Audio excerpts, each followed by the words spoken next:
माननीय supreme court के द्वारा 1 सितंबर 2025 यानी आज एक ऐतिहासिक फैसला दिया गया है जब हम सरकारी स्कूलों में टीचर्स के प्रमोशन को लेकर के बात करें, शिक्षकों के पदोन्नति को लेकर के चर्चा करें।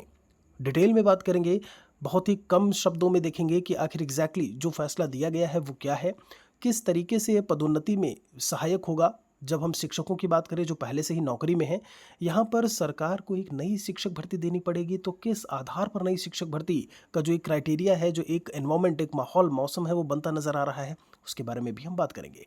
वीडियो में लास्ट तक आप बने रहिएगा। आप सभी का बहुत बहुत स्वागत है महेश अकेडमी यूट्यूब चैनल पर। नमस्कार आप सभी को।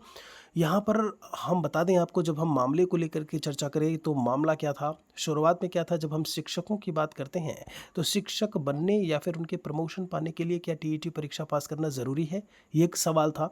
यहाँ पर जब हम बात करें, कुछ ऐसे स्कूल थे जब हम अल्पसंख्यक स्कूल जिन्हें कहते हैं, जैसे मुस्लिम या ईसाई समाज के द्वारा स्कूल जो चलाए जाते हैं, क्या उन पर भी ये नियम लागू होगा। यहाँ पर जब हम एक और क्वेश्चन को लेकर के बात करें, जो भी पुराने शिक्षक थे, कई सालों से जो नौकरी कर रहे हैं, क्या उन्हें भी टेट पास करना ज़रूरी होगा। इन सभी सवालों को लेकर के बात करेंगे। तो पदोन्नति प्रमोशन के लिए जब हमने आपको बोला तो टेट पास करना ज़रूरी है, जी हाँ बिल्कुल ज़रूरी है। दूसरी चीज़, अल्पसंख्यक स्कूलों के लिए अभी यहाँ पर मामला जो है वो रोक करके रखा है, बाद में उनके बारे में चर्चा करने की बात की गई है। बाकी जब पुराने शिक्षकों की बात करें जो कई साल से नौकरी में हैं, उन्हें भी टेट पास करना ज़रूरी है, ये बात बिल्कुल सही है। यहाँ पर हम आपको बता दें, कुछ बात यहाँ पर सूक्ष्म विश्लेषण करके लिखा हुआ है, जिसे आप देख पा रहे होंगे। यदि नियुक्ति 29 जुलाई 2011 के पहले की है और सेवानिवृत्त होने में 5 वर्ष से कम का समय बचा हुआ है, बहुत ध्यान से समझिएगा। संविधान के अनुच्छेद 142 के तहत नौकरी सुरक्षित है, पहले मिल चुका प्रमोशन भी सुरक्षित है।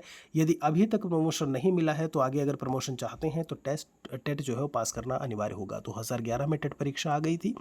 टेट मतलब होता है टीचर एलिजिबिलिटी टेस्ट आपका। अब वो स्टेट का भी हो सकता है, आपका सेंट्रल का भी हो सकता है, कोई भी टेट हो, इससे कोई मतलब नहीं है, ठीक है। दोनों ही परीक्षाएं उसमें शामिल हो सकती हैं। जैसे हो सकता है बिहार का बी टेट हो आपका, राजस्थान टेट हो, यूपी टेट हो आपका, सी टेट हो, सारी चीज़ें हैं, ठीक है। ये बात समझ में आ रही है। तो मतलब कहने का ये है कि इन्होंने कहा पहले प्रमोशन मिल चुका है, नौकरी, सारी चीज़ें ठीक है, अगर आपकी नौकरी इससे पहले है तो। लेकिन अभी आप अगर प्रमोशन चाहते हैं और आपने टेट परीक्षा पास नहीं की है तो आपको टेट परीक्षा पास करना होगा।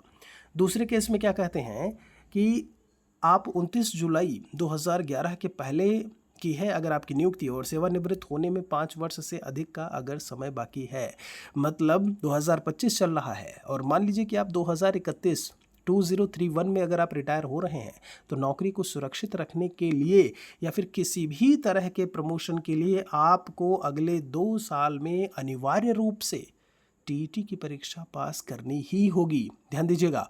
और यहीं पर अगर 5 साल से कम नौकरी, मान लीजिए 2030 तक आप रिटायर हो रहे हैं, तो फिर उस केस में आपकी नौकरी तो नहीं जाएगी, ध्यान दीजिएगा, आप प्रमोशन भी ऐसे में नहीं पाएंगे। अगर प्रमोशन चाहिए तो आपको टीईटी की परीक्षा पास करनी होगी, ठीक है। दोनों केस हैं, 5 साल वाले केस को आप याद रखिएगा।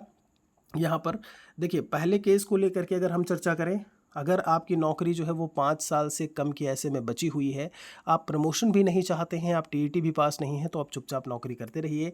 अगर आप उसी पहले केस में 5 साल की नौकरी, ध्यान दीजिएगा, उसी पहले केस में 5 साल की नौकरी बची है, आप प्रमोशन चाहते हैं, तो ऐसे में आपको टीईटी परीक्षा पास करनी होगी।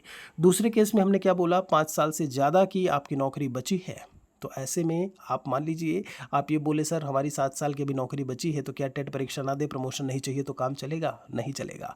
आपको आने वाले 2 साल में टेट की परीक्षा पास करनी होगी, अदरवाइज़ आपको कंपल्सरी वाला रिटायरमेंट, ऐसे में अनिवार्य रूप से आपको जो है रिटायर कर दिया जाएगा। बाकी वो बात अलग है कि जो भी पेंशन और बाकी चीज़ें हैं वो नियमानुसार आपको मिलती रहेंगी। तो इस चीज़ को यहाँ से ध्यान रखिएगा। इन्होंने चीज़ इसमें बताया हुआ है कि नियुक्ति अगर 2011 के बाद की है तो बिना टेट पास जो है, जब भी हम बात करें तो बिना टेट के ना किसी भी प्रकार की नियुक्ति होगी, ना जो है किसी भी प्रकार का जो है आपका प्रमोशन होगा। अब जरा आते हैं नई शिक्षक भर्ती की तरफ कि आखिर उसका इससे रिलेशन कैसे होगा। ध्यान दीजिएगा, अगर यहाँ पर प्रमोशन होता है, जो एक सामान्य नियम को लेकर के बात करें तो 5 साल पे कहीं ना कहीं प्रमोशन जो है वो मिल जाता है। आप अगर बात करें 68,500 शिक्षक भर्ती को लेकर के, 69,000 शिक्षक भर्ती को लेकर के, तो अभी 5 साल का समय भी हो चुका है। आप खुद सोचिए, अगर यहाँ पर टीईटी परीक्षा पास कर लेते हैं जो भी ऐसे में रहे हैं, तो ये जितने भी हैं वो आपके प्रमोशन हो करके कहीं न कहीं 6 टू 8 की तरफ जाएँगे, 1 टू 5 की वैकेंसी जो है वो खाली होगी और ऐसे में सरकार की बात करें तो नई प्राथमिक शिक्षक भर्ती अनिवार्य रूप से उसे देनी ही पड़ेगी। तो आपको यहाँ पर नई शिक्षक भर्ती के संबंध में किस तरीके से इसका जो रिलेशन है वह भी आपको अच्छी तरीके से समझ में आ गया होगा। जो सरकार का फैसला आया है वो भी आपको अच्छी तरीके से उम्मीद करते हैं कि चीज़ें समझ में आ गई होंगी। कोई सवाल है तो कमेंट में हमारे लिए लिखिएगा ज़रूर।